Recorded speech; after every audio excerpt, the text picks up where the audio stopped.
So I'm going to speak on forgotten no more the prognostic value of right ventricular dysfunction and heart failure with reduced ejection fraction. So good afternoon, colleagues. Good afternoon, respected chairpersons and dear panelists. Thank you to Dr. Raji for allowing me to speak on the Zoom platform today. And I do hope you can see me and hear my voice. Yes, sir. Please go ahead. Hello? Yes, sir. We are able to hear. Thank you. Next slide. Sir, we are able to hear. Please go ahead. And presentation mode. Yeah. The usual practice in echo labs is generally to just cursorily look at the RV-RA size, limited comments on RV function, tricuspid valve regurgitation, and PASP, and that is about all that people do. So RV indeed used to be a neglected ventricle. There are challenges in assessment of RV function. There is no doubt about that, because it's an anterior ventricle with a complex shape. And trabeculations make border dilation difficult. As you can see in this slide very clearly, the RV and the LV and the tricuspid. And the third thing that comes in is the, change please, is the way the muscle fiber orientation is different in LV and RV. So the contractility patterns are different. So what I'm going to do in the next 10 minutes is to just go through RV function on echocardiography, what to observe, and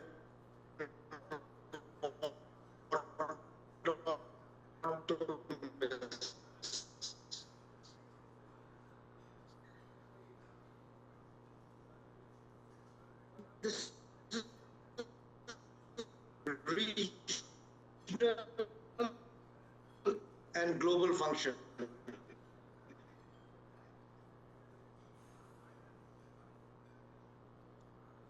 For example, RV ejection fraction, RV fractional area change percentage at 2D strain. These are some of the things which will make the lives of our patients of HFrEF a little easier if we knew it. For example, TAPSE, reliable, reproducible, simple index of RV systolic function, RV value more than 16 millimeter, good correlation with radionuclide derived RVEF. But people now say, look, we have to go beyond TAPSE because it's angled to some extent. It is based on one-dimensional measurement. Only partially it is representative of the global RV function, angle dependent, load dependent, and there are actually no large scale validation studies. So undoubtedly, TAPSE should be used routinely as a simple method for estimating RV function, but life in echocardiography has gone beyond just the TAPSE. Low TDI-derived tricuspid annular velocity, RVS-, is load independent to some extent. The normal value is more than 9.5. It is new, it's sensitive, and it is relatively specific marker of RVEF below 50%. So, and of course, everything has its limitations. It's angle dependent, limited normative data, only partially representative of global RV function. But the recommendations are that it should be used in the assessment of RV function now. And any S dash less than 9.5 centimeters per second should raise the suspicion for abnormal RV function. Then our fractional area advantages, established prognostic value, reflects both longitudinal and radial RV contraction, correlates with RVEF by CMR, neglects contribution of RV outflow tract, that is of course there, but the recommendations are that it's a method of quantitatively estimating RV function with a lower reference value for normal RV systolic function of 35%. And you can see in an RV focused apical Sir, sorry for interruption. Can you make the slides in the presentation mode? Diastole and systole. Sir. Sir, can you make the presentation mode? Presentation mode कर दे. Not able to hear. Sir, please check the internet and Yeah, make it is it okay now? presentation mode. Please, it is not presentation mode. Yeah, thank you, sir. Thank you very much. Now it is internet Presentation mode. that is able to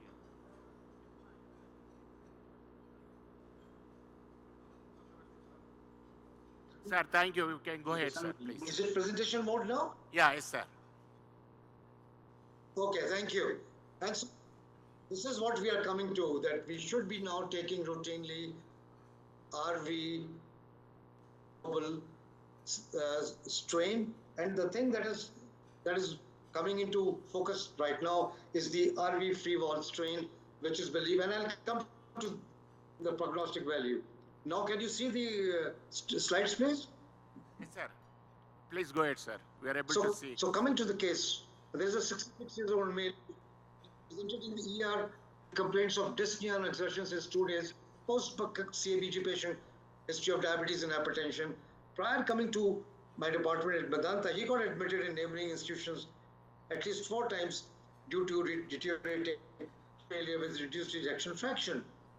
And when we did the echo, just a transthoracic echo, we could see very clearly RV is dilated, there is vegetation, there is a diastolic, the inflow is steep, IVC is dilated, and the RV-FrEFD strain is decreased. I can sum it up like this, that the LVEF was 30%, there was biatrial dilatation, mitral inflow pattern grade 3 diastolic dysfunction, E by A prime 14, so it also demonstrated that the left ventricular filling pressures were elevated. There was 2 by 4 MR, but coming to the RV systolic dysfunction, we found that the TESV was just 6 centimeters, the TAPSE was 9 millimeters, and the RV-FrEFD strain was minus 9%. And the RV systolic pressure estimated was 70%. Now, here is a gentleman very clearly who has involvement, both pre-tubular and post-tubular involvement, increase of PAH. So what is the prognostic impact of right ventricular function if I pulmonary hypertension, hospitalized heart failure patient? Just let me show you a couple of slides from Saito et al. In the Journal of Cardiology, and they demonstrated in 573 patients discharged after heart failure hospital.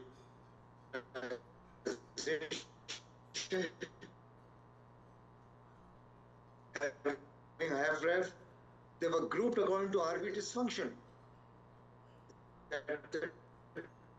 TDI 9.5, and we could see, surprised to see, wonderful data that shows that RV dysfunction with low TDI and PH, you can see all cause mortality, cardiovascular death, and rehospitalization due to heart failure. All were more in the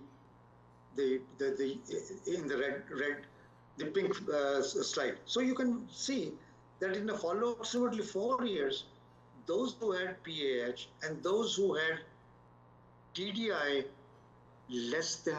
more than 9.5, their mortality rates were much higher, cardiovascular deaths were much higher. So RV-TDIS is a simple, reproducible index of RV function that can be determined during hospitalization, and it may predict cardiovascular outcomes after the discharge of patients with heart failure with reduced ejection and pulmonary hypertension. Again, prognostic value of non-invasive evaluation of right ventricular function and pulmonary artery pressure in patients with chronic heart failure. There is data that shows drastically that if there is high PASP and low TAPSE group, if they had a significantly worse prognosis than all other groups at both the uni and multivariate analysis, with a more than a 4-fold increased risk of events. So if you have no PAH, or if you had just RV dysfunction, but if you had PAH along with TAPSE, which was decreased, very clearly demonstrated here, and the chart starts parting just at 1 or 2 months, then very clearly this patient is going to come back to you. This is one of the biggest problems that we all face. And the patient, of course, faces re-hospitalization after discharge of heart failure with reduced ejection fraction. And it is no surprise that the prognosis of patients in the restrictive filling low TAPSE group was significantly worse. That they not only had RV dysfunction, but they also had restrictive filling as by the mitral inflow. Significantly worse than that of all other groups at both uni and multivariate analysis. So this very clearly demonstrates the fact we haven't seen the RV. If we haven't taken even the usual parameters that we take, then of course we are missing something here. Prognosis of RV dysfunction in heart failure with reduced ejection fraction, superiority of longitudinal strain over tricuspid annular plane systolic excursion.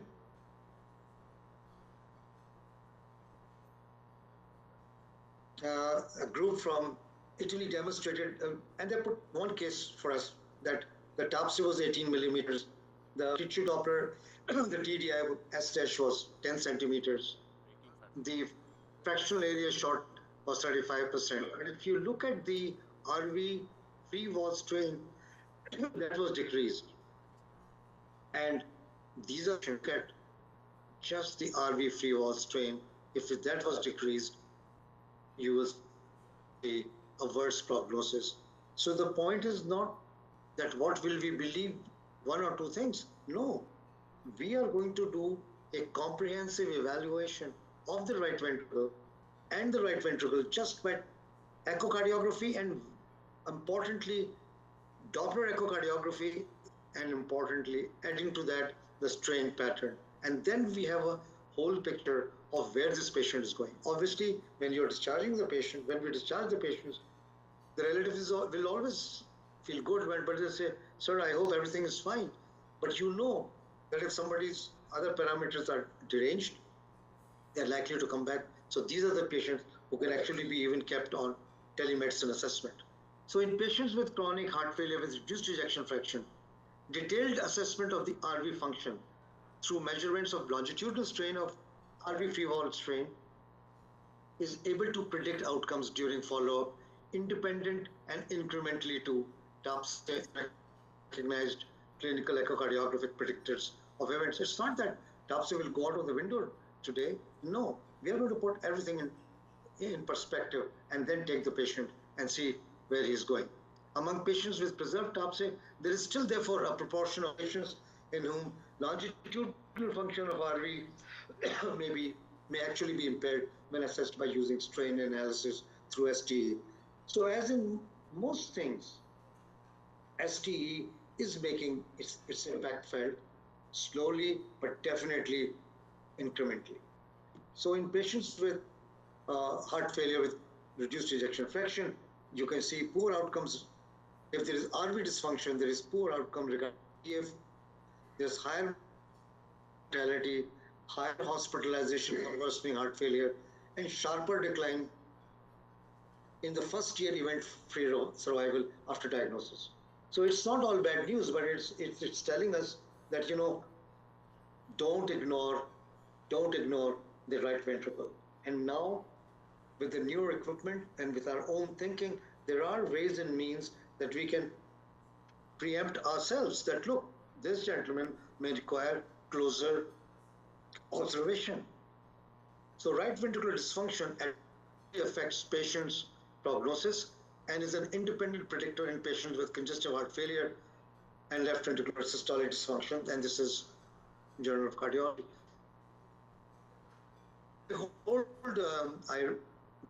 Circulation heart failure 2025 on an electronic mode, I found that as we speak, there may be a group already come out with a study which proposes